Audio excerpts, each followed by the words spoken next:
Hi friends, welcome back to Kiran fact sports channel. IPL 2024లో Sunrisers Hyderabad బ్యాటింగ్లో అయితే చాలా గ్రాండ్గా స్టార్ట్ చేసింది.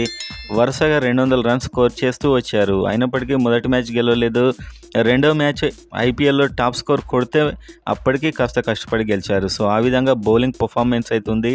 అండ్ అదేవిధంగా గుజరాత్ టైటాన్స్ మీద ఓడిపోయారు బౌలింగ్ బాలేక. సో మొత్తానికి బౌలింగ్ తోడు వనిందు హాసరంగా కూడా మొత్తానికైతే ఈ టోర్నమెంట్కు రావట్లేని ప్రకటించాడు. మొదటి నుంచి అతడు డౌట్గానే ఉన్నాడు. సో మొత్తానికి కంప్లీట్గా దూరం అయ్యాడు. సో ఇప్పుడు మనకు 8 మంది విదేశీ ప్లేయర్స్ రూల్ ప్రకారం మినిమం టీంలో ఉండాలి. సో ఇప్పుడు 7 ఉంటారు. ఒక రిప్లేస్మెంట్ అయితే చేసుకోవాల్సి ఉంటుంది నాకు తెలిసి.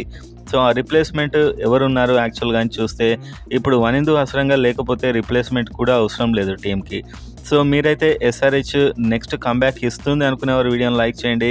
ఎలాంటి మార్పులు చేయాలనుకుంటున్నారు సిఎస్కే మీద, చేస్తే బాగుండని మీరు అనుకుంటున్నారు అనేది కామెంట్ చేయండి. అండ్ ఐపీఎల్ ఎస్ఆర్హెచ్ అప్డేట్ కోసం సబ్స్క్రైబ్ చేసుకోండి.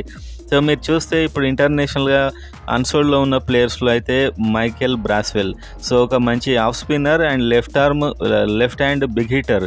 సో చాలా బిగ్ హిటర్ ఇతను ఆర్సీబీకి ఆడాడు. సో ఇలాంటి ప్లేయర్ అయితే ఉన్నాడు. సో కావాలంటే ఇతన్ని రీప్లేస్ చేసుకోవచ్చు. 50 లక్షల దాదాపు ₹1 కోటి బేస్ ప్రైజ్ ఇతనికి ఉంది. And Tabraiz Shamsi 50 to 75 lakhs, ఇతడు కూడా అన్సోల్డ్ అయ్యాడు. కానీ మంచి మిస్టరీ స్పిన్నర్ ఇతను. సో ఇలాంటి ప్లేయర్స్ మాత్రమే ఉన్నారు. ఇప్పుడు అన్సోల్డ్ ప్లేయర్స్లో పెద్ద ప్లేయర్స్ ఎవరు అందుబాటులో ఉండరు. అండ్ 8 మంది విదేశీ ప్లేయర్ రూల్ లేకుంటే వీళ్ళు యాక్చువల్గా రిప్లేస్మెంట్ కూడా చేసుకోరు నాకు తెలిసి. ఎందుకంటే ఇప్పటికే విదేశీ ప్లేయర్లకి చాలా డిమాండ్ ఉంది ఎస్ఆర్హెచ్లో. వనిందు అవసరంగా వచ్చేది ఉంటే అతడికి ప్లేస్ ఇచ్చేవారు నిజంగా.